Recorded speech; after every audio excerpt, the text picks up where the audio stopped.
안녕하세요. 마이닥터TV 구독, 좋아요, 알림 설정 부탁드리고요. 오늘의 주제는 발암물질 등급 살펴보기입니다. 오늘도 역시 친절한 유튜브 주치, 가정의학과 전문의 임닥터와 함께 하겠습니다. 네, 반갑습니다. 네, 저희가 지난 시간에는 이 아스파탐, 이 발암물질의 지정된 이유에 대해서 살펴봤는데 이게 또 발암물질이라는 게 등급에 따라서 되게 다양하더라고요. 그래서 그때 이제 간단히 설명해 주시긴 했는데 오늘은 좀 더 자세히 살펴보는 시간을 마련했습니다. 아스파탐이 이제 그 이비군. 그렇죠. 그래서 사실 기사에서 이게 그래서 발암 물질이냐 아니냐 헷갈리는 그런 기조의 기사들이 나오고 있죠.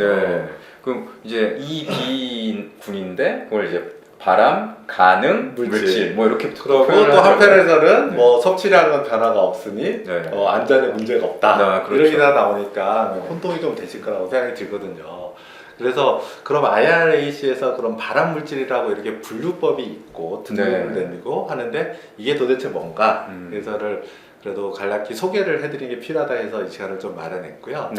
또 왜 이제 이런 등급을 정했느냐라고 먼저 생각을 할 필요가 있는데 예방적 의미가 강합니다. 다시 말해서 뭔가 이게 어떤 물질이 인체에 발암 가능성이 있다, 그게 의심된다, 이러면 그거를 일단 등록해야 된다는 거죠. 그러니까 왜 등록해야 되냐? 등록을 해야 관리를 할 거 아니에요. 지금 어떤 물질이 있는데 특정 암발생과 그 각각에 대해서 연관성이 있다는 게 이건 뭐 명백해요. 이거로 해서 우리가 발암 물질이라고 볼 수 있죠. 이게 대표적인 게 뭐냐면 뭐 담배, 흡연, 그 다음에 뭐 이 방사선, 그 다음에 이 알코올 섭취, 술. 이런 물질만 그럼 관리할 거냐? 우리가 가진 지식은 불완전하기 때문에 어떤 연구는 확실하게 발암 물질이라고 할 수는 없지만 가능성은 있어 보여요. 이런 것도 등록하고 관리를 하자. 그런데 이렇게 관리하려고 보니까 이런 문제 있잖아요. 예를 들어 흡연이나 이런 것처럼 명확하게 이제 발암성이 인정되는 물질이 있어요. 아스파탐의 경우에는 아직 확실하게 이게 발암 물질이라고 하기도 어렵지만 의심이 돼요. 그 이 두 물질을 똑같이 발암 물질이라고 관리를 해보면 이건 또 문제가 되겠죠. 역으로 말하면 단지 의심해서 앞으로 주의 깊게 관찰하고 해야 될 이런 물질조차도 과도한 규제를 하거나 우리가 사용을 못하거나 이런 문제가 생길 수 있는 거죠. 그래서 그것에 대해서 분류 등급을 말하는 거예요. 이런 그 기준을 만들 때 세 가지 기준을 생각했습니다. 첫 번째는 인체에 관련된 어떤 암 발생이 증가한다는 충분한 근거가 있는 연구나 보고가 있느냐. 인체. 이게 입증이 됐느냐. 이 측면을 봐요. 두 번째는 동물 실험의 어떤 과정에서 어떤 물질이나 어떤 환경이 암 발생을 높인다고 하는 그런 연구 결과가 있느냐. 그게 또 어느 만큼 신뢰할 수 있는 만한 근거 연구냐. 그다음 세 번째는 어떤 기전적 측면에서 프로세스. 그러니까 그 물질이 어떤 우리가 아는 지식상에서 봤을 때 암 발생을 일으킬 수 있는 어떤 기전에 대한 연구 그런 거 관련 연구에서 신뢰할 만한 연구 기준이 있느냐. 이 세 가지 기준으로 봤을 때 이 세 가지에 전부 다 이게 타당하다. 명확하고 우리가 보기에는 충분히 신뢰할 수 있다. 이러면은 인체 발암 물질이다 딱 하는 거죠. 1등급? 그게 1등급이에요. 저는 1, 2A, 뭐 2B, 3 이래가지고 위험한 순서인 줄 그러니까 사람들이 이제 그래서 흔히 생각하는 게 뭐냐면 1군이면 제일 위험. 그렇게 생각하잖아요. 이게 반은 맞고 반은 틀리죠. 왜냐하면 1군은 인체에 암을 일으킬 수 있는 발암성이 확인된 물질이기 때문에 위험이 높은 건 맞습니다. 그렇다고 해서 1군에 등록된 물질이 예를 들어 EA나 EB에 등록된 물질보다 위험도가 더 무조건 높다고 할 수는 없어요. 나중에 연구 결과에 따라서 EA나 EB에 있는 물질들도 1군이 될 수 있거든요. 그리고 더 위험할 수도 있는 거죠. 그럼 확인이 필요한 거죠. 그러니까 EA나 EB는 지금 확인이 필요한 물질들이다. 좀 더 연구가 필요한 물질이고 관찰이 필요한 물질이다. 이렇게 봐야 되고요. 두 번째는 똑같이 1군이라고 해서 다 그런 위험도가 똑같냐 이거죠. 그건 또 아니면 그것도 다른 거죠. 그러니까 1군이라는 의미는 발암성이 있다는 게 입증됐다. 그 근거가 충분하다. 이 의미지 위험도 정도가 어느 정도냐는 이 분류법에는 포함되어 있지 않아요. 알겠습니다. IARC에서 네. 1군으로 등록이 됐다는 거는 인체 암을 유발한다는 게 명확하게 밝혀진 그런 거다. 네. 네. 그러면 이제 그 이 세 가지 연구 중에서 인체 연구를 봤더니 뚜렷지 않아요. 그런데 동물 실험에서 암 발생을 증가한다는 충분한 근거는 있어 보여요. 네. 네. 이런 경우에 EA가 되는 거죠. 아, 그럴 경우에는 한 등급 그래서 안에. 발암 추정 물질이라고 이제 번역을 하는데 네. 아마 발암 물질이라고 추정은 우리가 되는 거예요. 음. 근데 아직 발암 물질이라고 확실히 입증이 안 됐다 이렇게 보는 거죠. 그러면 이 B는 그보다 네. 더 명확하지 않은? 아스파탐이 대표적이잖아요. 네. 우리가 그 아스파탐의 경우에는 대단 연구를 봤더니 아스파탐 섭취가 여러 암, 특히 몇 가지 암에서 암 발생을 높이는 것으로 보이는 관찰이 이건 신뢰할 만한 관찰은 보여요. 그런데 그렇다고 해서 이게 아스파탐 때문에 이 암 발생이 높았다고 보기에는 뭔가 아직 부족한 게 있는 거죠. 충분하진 않다. 그렇죠. 뭔가. 그러니까 그렇다고 해서 아스파탐은 그럼 안전하다고 말할 수 없는 그런 연구 결과가 있는 거예요.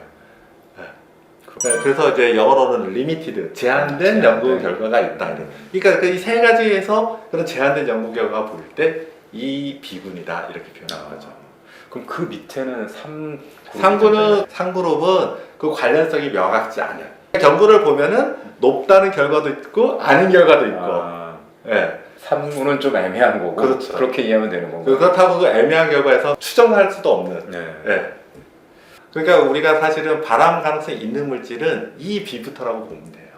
아직까지 우리의 지식으로 봤을 때 이 B부터 발암이 가능성이 있고 1군으로 갈수록 높아지죠. 네. 그런데 아까 위험도라고 말했던 것 그러면 어느 정도 양을 먹었을 때 암이 생기느냐 네. 또는 이런 식품이나 환경에 노출된 정도에서 노출 안 된 군에 비해서 어느 몇 배 높으냐 이런 것은 이 분류법에는 없는 거죠. 네. 이 분류법의 목적 자체가 아니겠네요. 네. 그래서 1군에 속한 물질이나 환경에서도 그 위험도가 다른 거고요. 영어로 리스크라고 표현하는데 네. 아직 그래서 아스파탐의 경우에도 그럼 아스파탐에 노출된 사람과 노출되지 않은 사람에서 위험도가 어느 정도 차이 나는지에 대해서 신뢰 있는 결과는 아직은 없는 거예요. 그래서 일일 섭취량에 대한 얘기가 변화가 없는 거예요. 그렇군요. 네. 네. 그래서 일일 섭취량을 결정하는 그 전문가 그룹에서는 아직 거기에 대한 데이터가 신뢰할 데이터가 없다. 근데 이거를 역설적으로 그러면 현재 일일 섭취량 이하로 섭취하는 것은 무조건 안전하다라는 의미냐? 그건 또 약간 뉘앙스가 다르죠? 뉘앙스가 다릅니다. 네, 그렇네요. 네네. 네. 자, 그러면은 발암 물질을 어떻게 분류하는지 네. 이런 거는 이제 설명을 들어서 이해가 됐는데 네. 대표적인 각 군별로 대표적인 물질 몇 가지를 한번 소개해 주면 좋을 것 같아요. 거기서 이게 매번 이제 등록이 되잖아요. 그래서 이제 그 홈페이지에 그 검색을 할 수 있는데, 그러니까 올해 7월에 보니까 한 1,100여 가지 이 물질이 등록이 돼 있대요. 그 표로 만들기가 너무 어렵더라고요. 그래서 그런데 마침 그 IARC에서 이쁜 그림 포스터처럼 그래서 인포그래픽을 만들어놓고 이제 거기에 대표적인 물질을 적어놨어요. 네. 그래서 1군 즉 인체 발암 물질로 확정된 걸 보면 아까 말씀드린 담배, 흡연, 그다음에 자외선, 피부암, 네 그렇죠. 그다음 알코올 섭취, 그다음에 방사선 이렇게 이제 대표적인 물질로 돼 있고요. 그다음에 EA, 그러니까 이제 인체 발암 물질로 추정되는 물질. 네. 여기에 이제 들어가는 게 이제 뭐 붉은 고기. 붉은 고기. 예, 이게 이제 대장암과 연관성이죠. 그래서 여기에 특이한 거는 교대 근무가. 교대 근무. 그러니까 이 낮밤이 IARC는 물질만 그러니까 식품만 보지 않아요. 환경, 그 다음에 이제 습관 이런 것도 다 보거든요. 그래서 교대 근무를 하는 분들이 암 발생률이 높다. 이런 사실은 이제 예방학 쪽에서 연구 결과들이 많이 나와요.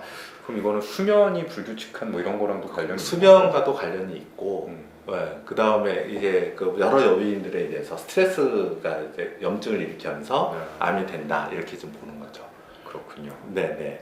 그리고 이제 그 우리가 고로 이제 튀김 요리를 할 때 이렇게 발출된 물질들이 있어요. 이런 물질들에 많이 노출되면 노출될수록 이제 암 발생이 높을 거다. 폐암하고 또 연관이 있는 것 같더라고요. 네네. 그 다음에 이 B, 아스파탐. 아스파탐. 네. 그 아스파탐과 비슷한 게 뭐냐 했더니 이 가솔린 배기가스 차량. 가솔린 배기가스. 네. 그러니까 우리가 생각할 때는 위험도라고 생각하니까 이게 왜 비슷하지? 이렇게 생각할 수 있지만 이거는 암 발생에 대해서 현재 입증된 정도가 비슷하다. 증거가 네, 확보되네. 네, 그게 비슷하다 이런 얘기죠. 그리고 거기에 이제 납 이런 얘기가 나오고 그 다음에 미용사나 이발사로 일하는 직업 이것도 특이하네요. 네, IARC의 이 발암물질에 대해서 이런 식으로 비판한 분도 있어요. 뭐냐면 연구가 많이 된 물질들은 등록된다는 거예요. 그렇죠. 왜냐하면 기준이 그렇잖아요. 그러니까 관련 연구가 만약 없잖아요. 그 물질은 사실 여기 등록되지도 않아요. 네. 그러니까 우리가 보기에는 저것도 있네라고 생각하지만 그게 어떻게 보면 자연스럽게 등록된 게 아니라 사실은 의심한 거죠. 관련된 뭐 역학자라든가 예방학자라든가 관련 사람들이 이거 발암물질과 관련이 있지 않는가 하면서 그런 연구들이 했고 그런 연구 중에서 신뢰할 만한 결과들이 나오면 등록이 되는 거죠. 그러니까 미용사나 이발사라는 직업적 환경이 이제 발암을 유발한다는 거는 그런 분들이 뭐 암에 많이 걸린 사례가 있다든지 그런 것들이 아까 말했던 이제 코호트 연구 같은 거겠죠. 그러니까 저는 이거에 대해서 직접적으로 찾아보지는 않았는데 아마도 관련된 그 집단이 다른 집단에 비해서 그러니까 뭐 보통의 이제 인구 집단에 비해서 암 발생률이 높다는 그런 연구 결과들이 아마도 나왔을 거예요. 그리고 이제 이 비군하고 관련해서는 또 이제 기사들을 보니까 무슨 김치와 같은 절임 채소 앞편에서도 얘기하셨지만 그런 것도 이 비군에 그러니까 여기서 혼동한 거는 그 기사를 보면은 마치 암에 대한 위험성이 유사하다.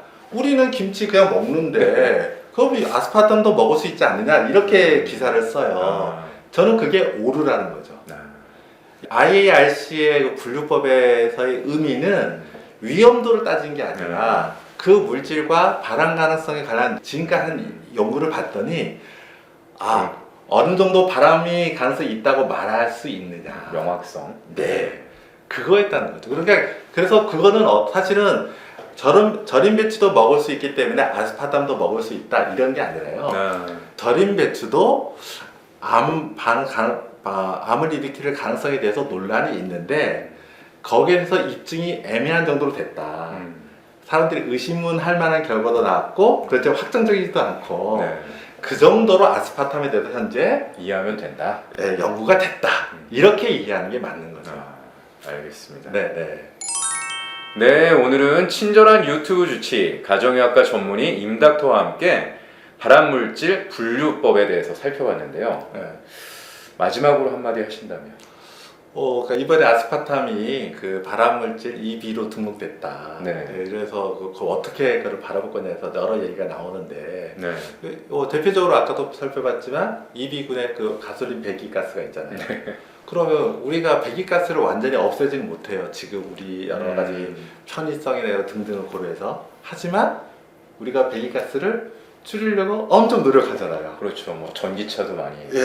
저는 아스파탐도 현재선 똑같은 거 아니냐고 생각하는 거죠. 지금 뭐 아스파탐을 완전히 퇴출해야 될 만한 근거는 없는 거지만 현재 이런 결과 나왔을 때는 최소한 우리가 아스파탐을 가능하면 줄이려고 하는 노력은 분명히 필요한 거고요. 그런 방향으로 이제 이 결정에 대해서 이해하고 사회가 논의됐으면 저는 좋겠고요. 반면에 이 비기 때문에 안전하지 않다 이런 양극단으로 논의되는 것은 좀 이번 결정에 대해서 좀 잘못 이해하는 거 아닌가 좀 이런 생각을 듭니다. 긴 시간 시청해 주셔서 감사합니다. 감사합니다.